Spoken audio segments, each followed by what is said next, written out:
So, like we did last time, would you just state your full name and where you were born and the year?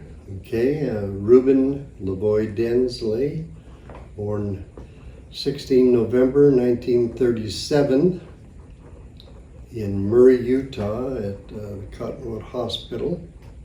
All right. Who were your parents and what was their occupation and why were they there in Murray? We actually lived in Riverton, Mm-hmm. which is south of Murray, about 15 or 20 miles. And my dad at that time was working in the Bingham copper mine.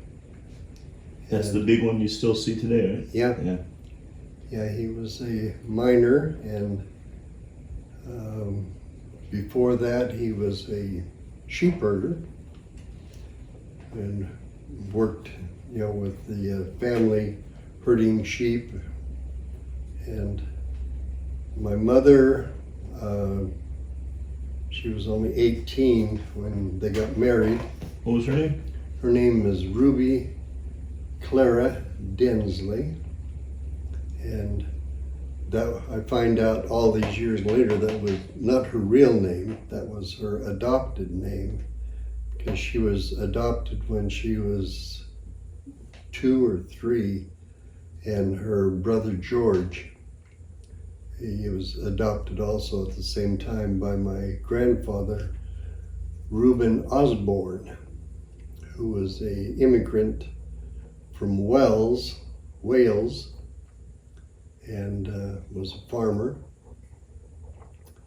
My dad's full name was Dan Lavoy Densley, so I got the middle name from him. And I was supposed to have been born, named after my grandfather on the Densley side. His name was Daniel, but he was a real turd. And he would take these old stinky cigars and blow smoke in my mother's face when she was pregnant. So she vowed he would not have the pleasure of me being named after him. So she named me after her adopted father, Reuben. Do you have any memories of them? I still have my great-grandparents. I have really vivid ones. Do you have good memories of them?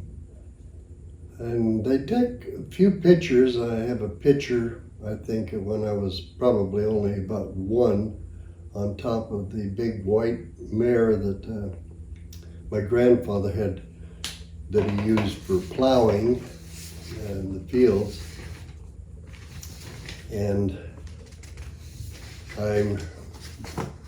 by just stories from my mother, she was quite a story maker. Mm-hmm. And she always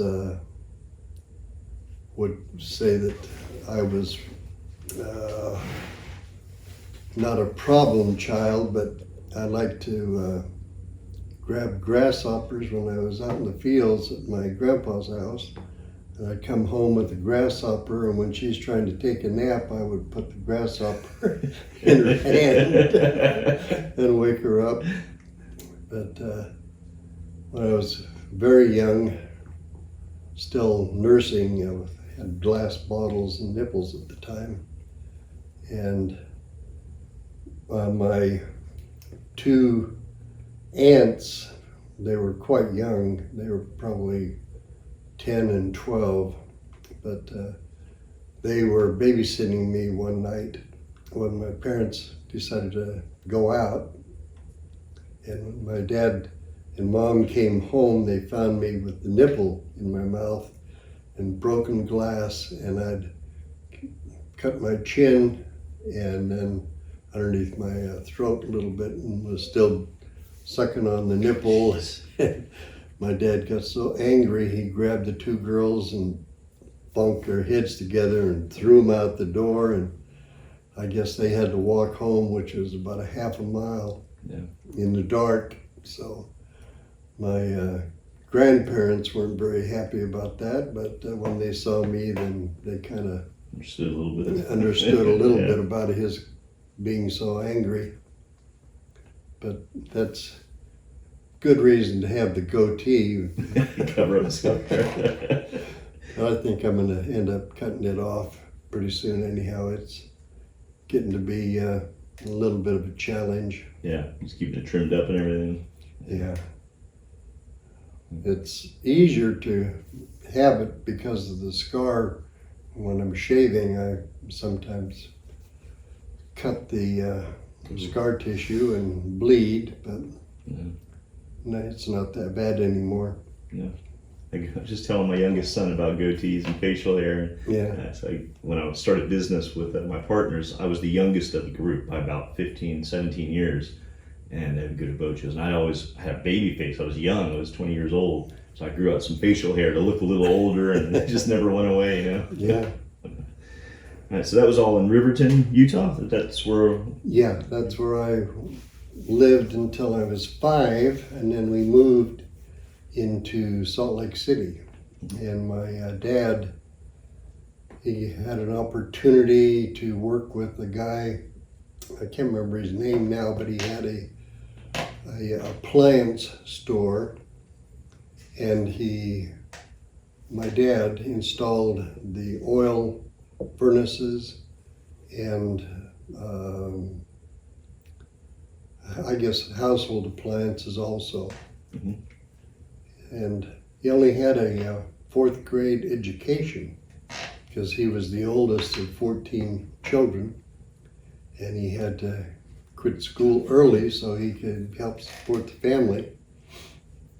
So after we moved into Salt Lake, he realized that he had to have at least a high school degree, and he worked during the daytime and then went to night school to get his high school degree.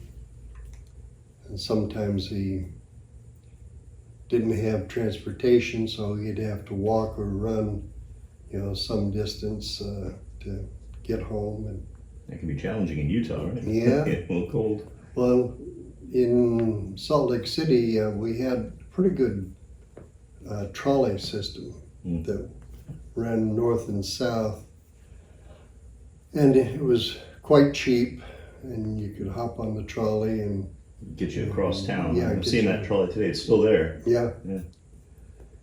But he worked with that person in Salt Lake City for another 6 or 7 years, and then we moved from Salt Lake, and my 2 sisters were born while we were in Salt Lake City. The oldest one, Dania, she was born when I was 5, and we lived in Salt Lake at that time. And then 3 years after her was my sister Sue, Rosemary Sue, and then I guess I was 9. No, I was about 11 or 12. We moved to Bountiful, Utah. And I'll never forget that because we had to move ourselves, and so we borrowed a pickup truck and put the furniture and everything in the back of the truck, and I would ride in the back hanging on to all the furniture and everything. And it was a real bad winter, and the snow was piled up higher than the side of the pickup. Oh, jeez. So I guess it was probably 8 or 10 feet off of the side of the road there. And we had to make several trips up to Bountiful to get the furniture up there and get everything, all the family moved.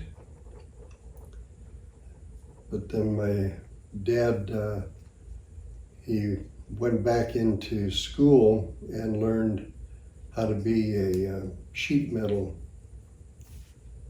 I don't know what you call them even, but he worked in a shop and they made different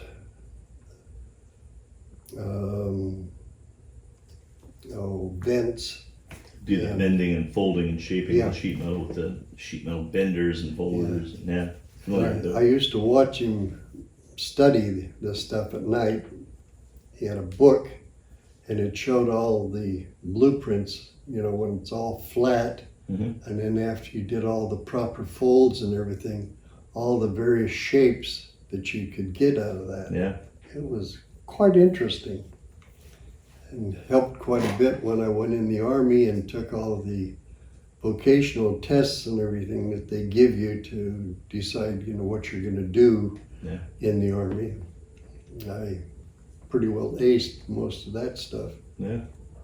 So that would have been in the early 40s that he was going back to school during the war? No, during the war, he wasn't drafted because he had 3 kids. Mm-hmm. So he worked as a security guard out at an arms plant out in West Salt Lake.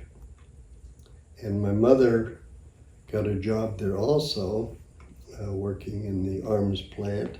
So the 2 of them were working and I was babysitter. As the oldest, I got to take care of the youngsters. And Must have been a lot of military manufacturing during the war there with all the mining, the copper. And... Yeah, there was. Plus Ogden, they had a big air base up there. And they did a lot of testing out at Tooele, which is west of Salt Lake City, probably 30 or 40 miles. Yeah. It's where they did a lot of the chemical testing and made a lot of munitions and stored them out there in Tooele. Yeah. So you were 4, 5, 6 years old. Do you have any memories of those war years at all? I mean, you're really young. I was really young, and I remember the day that President Roosevelt died. Yeah. And I was with my mom, and we were out on the front porch, and they had a moment of silence, and in all of Salt Lake City, everything just stopped. Yeah. And Must have been 44, yeah? oh, I think so, right there. 40, well, let's see, 44 or 45, I'm not sure. Yeah. Right. So your school years, you went to school in Bonneford? No, High I school, went to elementary school. school? I started in kindergarten and first grade in Salt Lake City at Jefferson Elementary, and went all the way up till, I guess, 5th grade when we moved to Bountiful. Bountiful is bountiful, that's how it's spelled. But we had a house up there, and I would ride the school bus to school. And I enjoyed school in the grade school, but then not so much in junior high. When I went to the junior high, I missed a lot of school, and I, stayed home, watched the kids, and had other excuses not to go. Yeah. So I barely squeaked through the 7th and the 8th grade, except for Utah history.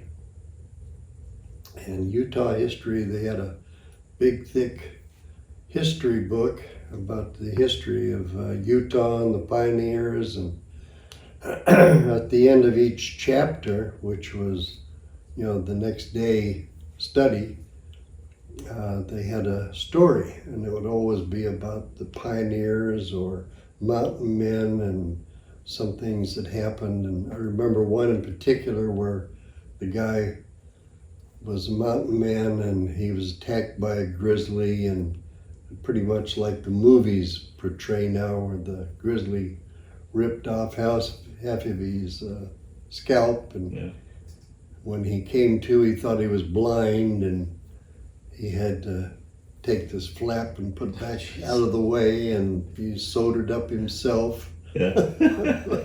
So I really enjoyed those stories. So because of that, I did a lot of extra reading there and excelled in the class. But because I missed so much school, the teacher wouldn't give me an A. She said that she couldn't justify giving me an A because I wasn't in school, even though I maxed all the tests and everything. Yeah. So was that the end of your official school career? No, I went to Bountiful High School for the 10th grade, 9th and 10th. And it was the same thing. I missed a lot of school, but I would try and show up so I could make the football team and the baseball team. All fun stuff you want to do? Yeah. And stuff like that. But did poorly, and so poor, in fact, that one day one of the counselors grabbed me and pulled me into his office and said, you know, Ben, maybe you should consider dropping out of school and go to a trade school and learn how to do something with your hands so you'll have an occupation, because you're sure not doing enough in high school that you're gonna get anything out of it. And that kind of jolted me, made me realize, you know, that he was right and I'd better shape up. And the next year we moved into Salt Lake City, so I was going to West High School, and that was my 11th and 12th grade. And I decided that I needed to go to school every day and do my homework and do better, and I was not going to take any sports. I took ROTC, so I got into the ROTC program, and we had a good rifle team. And in the basement of the high school, they had a small bore range, and we had 22s, so we got to go down there and practice shooting. And I made the rifle team, and in my senior year I was captain of the rifle team. And every Friday, you know, we had to show up for school in our uniform. Mm-hmm. And so a lot of the kids would give us static about that, and would put the flag up in uniform and so forth. But it was after Korea, so there wasn't much, you know, opposition to the ROTC. Yeah. And I was the outstanding marksman of the year in my senior year. So I have seen a couple of pictures that my mom took as they had a parade on the football field, and I was presented with an award for outstanding marksman of the year. And I thought it was pretty wild looking at the medal. It was pinned on just like a regular military medal. Sure. But we fired 22s, and this medal had crossed shotguns on it. So. Had you ever fired anything other than a 22 at that point? Yeah, I had guns all my life. I think I had my first BB gun when I was 5, and I had a pellet gun when I was 8, and then I had my first 22 when I was 11, my first shotgun when I was 12, and then I bought my own deer rifle when I was 16. Yeah. And I bought a pistol, a Smith & Wesson,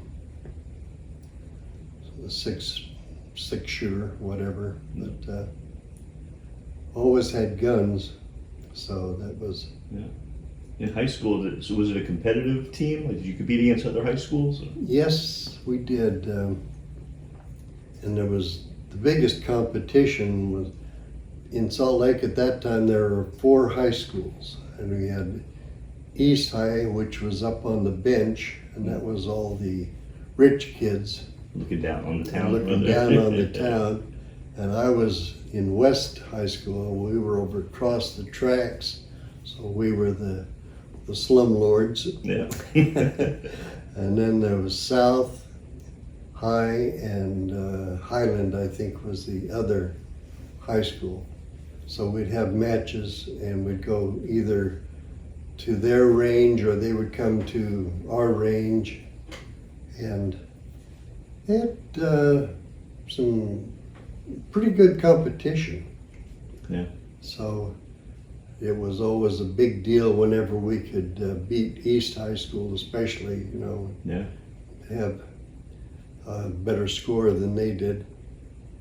Was it all target? Well, it was 22. It was all target practice. No skeet or trap shooting. No, just the 50 feet targets. Yeah. Small bore. Yes. All right. So that took you up through high school. You graduated high school in Salt Lake. Graduated June of 1956 in West High School, and my uncle Mike, he his full name was Morris Andrew Densley, and they called him Mike. When my grandparents, my grandmother, she passed away when Mike was only about 8 or 9. She had ovarian cancer, and that was after 14 children. So, and then my grandfather, he didn't do very well by himself. So a couple of years after she passed away, he died of renal failure. Yeah. So Mike, and he left, he lived with a couple of my uncles periodically, and he gave him a hard time and whatever, so he came to live with us, and he stayed with us for a couple of years and graduated a year before me at West High School. And I had gone to work early on. I was 14 at the Greyhound bus depot in Salt Lake City. My mother worked there. And so Mike, my uncle, after he graduated, he started working there also. So when we weren't working, we would take off, and he had an old Studebaker Champion. We'd drive out into the desert south of Riverton and hunt jackrabbits and just shoot the 22s and shotguns and just in general, have a good time. Just goof off and shoot. But after I graduated, 2 of my friends from high school, they were hanging around with us then.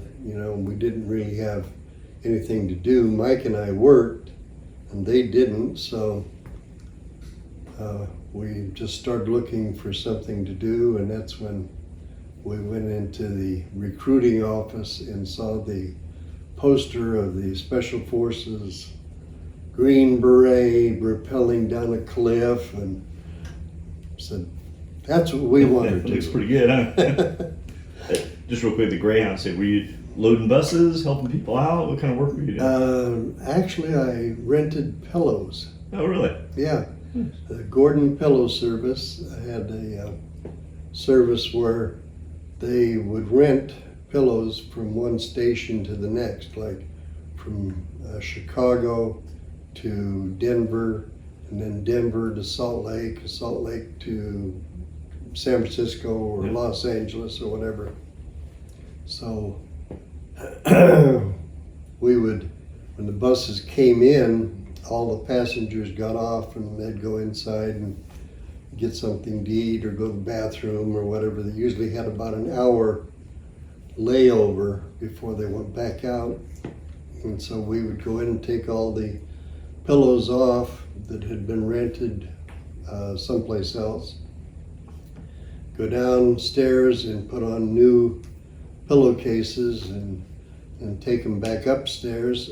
And before the buses left, we'd get on board and stand up at the front of the bus and say, "Ladies and gentlemen, if you'd like, I have pillows for rent here for 25 cents each.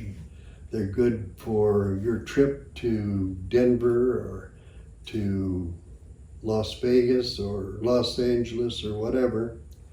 And if you'd like a pillow, just lean forward and I'll put one behind your back." And so that was my spiel. Yeah.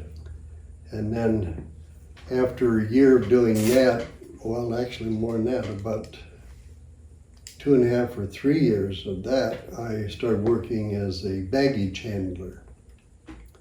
I was old enough then to go to work for Greyhound, and I would take the luggage out, and the luggage that was just, supposed to get off in Salt Lake, we'd put in one place, and if there was luggage going on to a different place, then we'd have to put it on a different cart and made sure it got on the bus. Yeah. Pretty much like they do on airplanes now. Yeah, that's right. I did that for the last, I guess, year before I graduated. So following that, your buddy went into the recruiting office. Was it something like that occurred to you? Hey, let's go check it out. Were you driving by? Like, how'd you get in the door? Well, it was interesting because I think Mike and myself were just driving down the main drag in Salt Lake City on State Street and picked up a couple of girls that I guess they were going to catch a bus and get home, but offered them a ride home.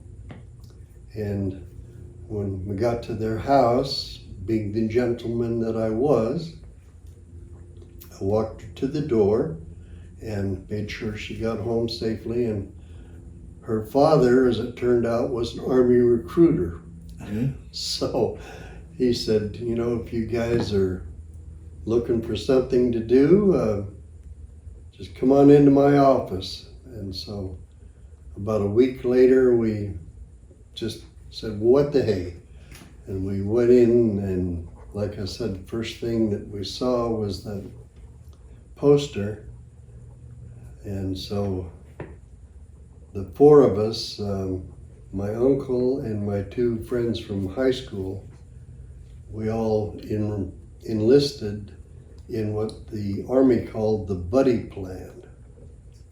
And essentially what that meant was that we would go through our first 8 and second 8 weeks of training all together. So it was kind of guaranteed. And then from then on, we would just, wherever our occupation called for us to go, we'd go. Were they good to their word for that period of time? They were. Yeah, we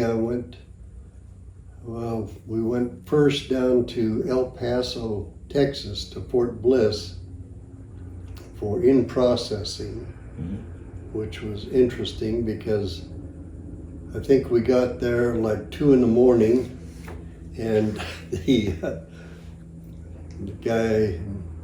sergeant came in and woke us up at like 3 and said we had kitchen police. And we didn't even have uniforms, so we're down there mopping floors and doing pots and pans and everything. And they were getting ready for a big inspection. So finally, after a couple of days there, we got our new uniforms and had to make sure they fit. And then after we'd been there for a week, we had our uniforms and they put us on a train and we went to Fort Hood, Texas. Mm-hmm. And this was late September, early October, and it was 110, I think, when we showed up in these brand new khakis, just sweating like a pig. And we went through the first 8 weeks of infantry training. And naturally, you know, when the word got out to the platoon sergeants that we were going to go to special forces, oh, you guys will never make that. You know, you never make it through jump school, and you know, you just don't have what it takes. So we made it through the first 8 weeks of basic at Fort Hood, and then they sent us to Fort Ord, California, the 4 of us. And while we were at Fort Ord, we had a 2-week break in our second 8 weeks of training for Christmas and New Year's holiday. And then went back, and while we were there, the one guy that signed up with us, he had eczema on his legs and feet so bad that he couldn't wear boots and socks. So they gave him a medical discharge. And if he would have stayed on active duty for another month, he would have had medical benefits. Yeah. And GI Bill and everything else, but nobody told him, so he took the medical discharge and went home. So that left 3 of us, and we went to Columbus, Georgia, Fort Benning, for jump school. That was my first time I ever saw anything involving segregation. Because in Utah, I grew up and we were on the west side of the tracks, and so I went to school with Mexicans and Japanese, Chinese, blacks.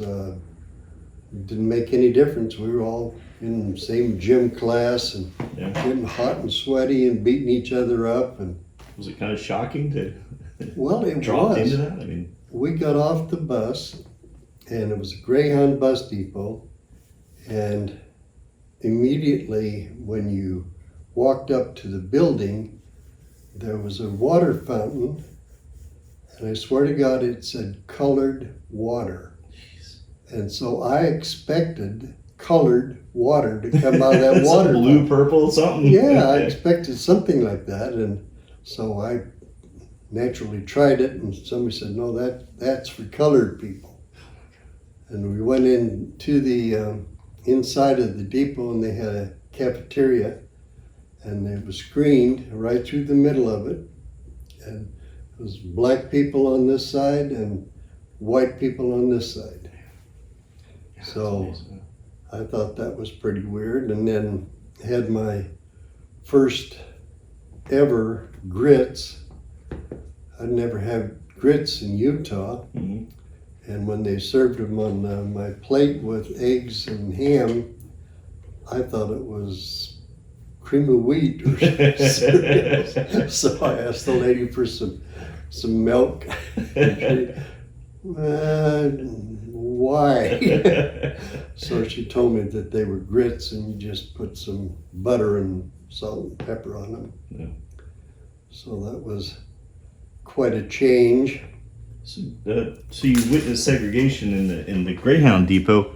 What was it like when you got to the barracks, to the base? Because the military was integrated then, right? Yeah, the military was integrated, and we our class, I don't remember how many we had in our class, but we had Marines, Air Force, and Army.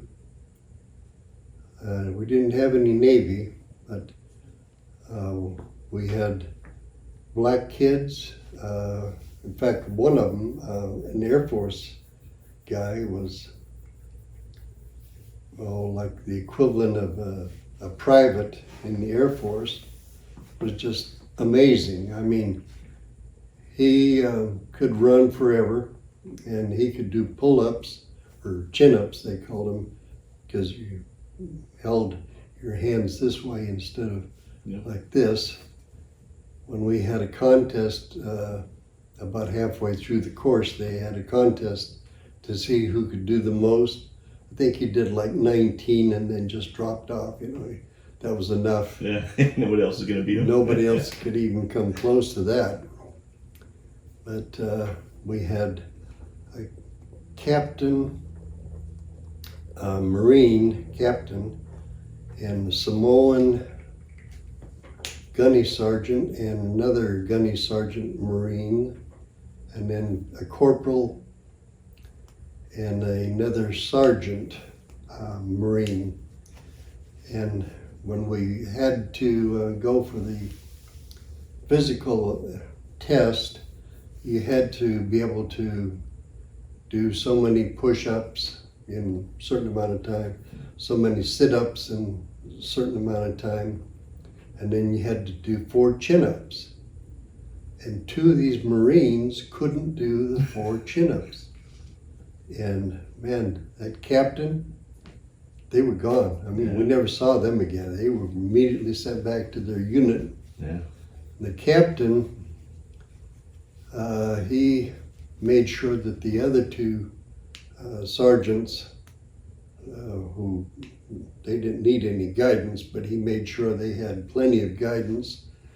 And they had these old boots like we have now for the desert warfare, with the roughouts. Yeah.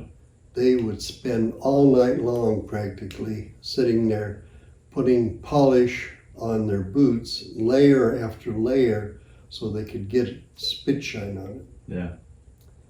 And then, the next day after running and going through the mud and everything, they'd have to go through the same process. But they made it through jump school no problem, and they were a little older than the majority of us.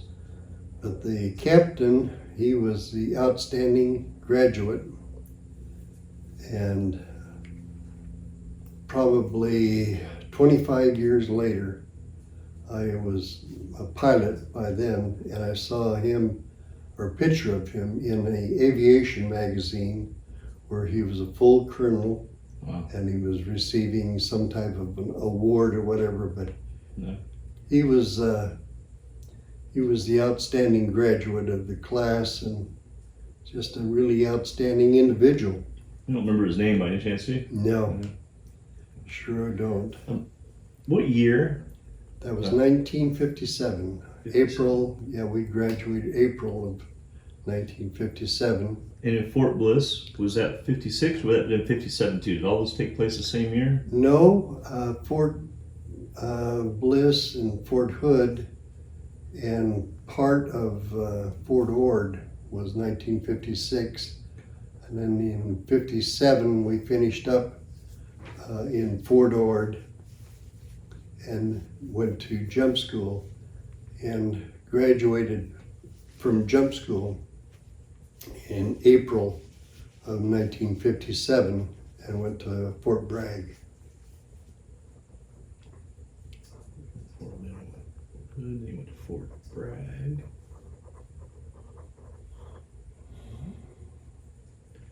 And in Fort Bragg, so you finished jump school, made it up to Fort Bragg. Made it through jump school and had a lot of fun. Yeah, I bet. Run and until they told you to stop and drop and give me 10 or That wasn't on the poster, was it? no. Well, the whole philosophy, or so they said anyhow, was to make sure that you developed the major muscle groups that you needed, so that when you hit the ground, you did a proper parachute landing fall, and the big muscles would take the blunt of the landing and you wouldn't get hurt. Yeah. It made perfect sense, you do enough push-ups, you got big muscles in the back, and your squat jumps. You did squat jumps until you couldn't do them anymore, and then you could always do more push-ups. Yeah. So you just go back and forth, and so you developed muscles that helped you get through the parachute landing fall. Absorb all that shock, so hopefully you don't break anything. Yeah. And so, that was their explanation of why you had so many repetitions of the physical activities there. But we had the swing landing trainer where they taught the parachute landing fall, and you would slide down this cable, and then you'd hit the ground and you'd have to hit with your thigh and turn and hit with your shoulder. And then they had the great separator. It's what they called the 34-foot tower. I've seen video of that. And so you go up the stairwell, and you had all the training, the swing landing trainer, so you know how to make the proper landing. But this was to exit the aircraft. And they wanted you to exit vigorously and into the proper position where your legs are together, your head's down, and you're got your arms around your spare parachute, your reserve. And so they talk about it, you can't duplicate it really off of a little bench. Yeah. Jump off of that and hit and roll. So you finally get up in the tower, and you get up to the door, and you're looking out. You realize it's pretty high. You could definitely hurt yourself. And so I'll never forget, I'm standing in the door, and I'm supposed to jump out and tuck and hold my reserve and keep my head down and feet together. And he said, "Go!" And I went out like a frog. Everything you weren't taught to do. It just all went out the window. And I got down at the end of the cable and got off and did push-ups for quite a while there while he explained the position of my exit was not proper. Did you get a do-over? Yeah, did many of those. Yeah. Back, go up and jump out and ride down. And it was a lot of good training. Was it like a zip line, or was it a straight cable down? Like, what was the orientation It was like of a the zip cable? line. It was, yeah. And I did it enough times that you got the benefit of the training. But then at Fort Benning at that time, they had the 250-foot towers. And that was interesting because they had the parachute already deployed, and you were in the harness and everything. And they went up, and when they got up just short of the top, at about 10 feet from the top on the tower, they would stop. And then the guy on the ground with his microphone is telling you, okay, now the wind is from your left or whatever, so you'll have to take a proper slip into the left. And so you grab hold of your risers and pull down on it, and then they would take you up, and it would jog loose at the top, and you'd float down in the parachute. And so the day that we were doing the 250-foot tower was kind of windy, so they had extra people on the ground, and they said, okay, now when you hit the ground, do your parachute landing fall, and then don't move, just stay like you are, and somebody will come up around and they'll grab your parachute and deploy it and hold it while Keep you from getting all tangled up. yeah, they didn't want to get the static lines all tangled up, because then they had to untangle them for the next guy who was going to go up. So 250 feet's pretty good height. Yeah. And so when I got loose and I slipped away from the tower and I'm coming down and did a nice parachute landing fall and immediately jumped up, started running right through the static lines. And this poor little corporal, he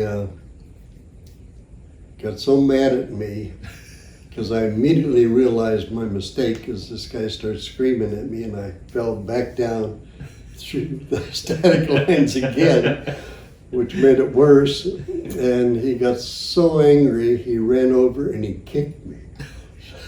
And that would have been enough if I would have, said anything. It would have probably got him a court-martial. But I realized that what I'd done probably shouldn't say anything about it, so I didn't say anything about it. And later on he apologized to me for losing his temper like that. He was probably pretty glad that you let it slip too, Yeah. right? So He was.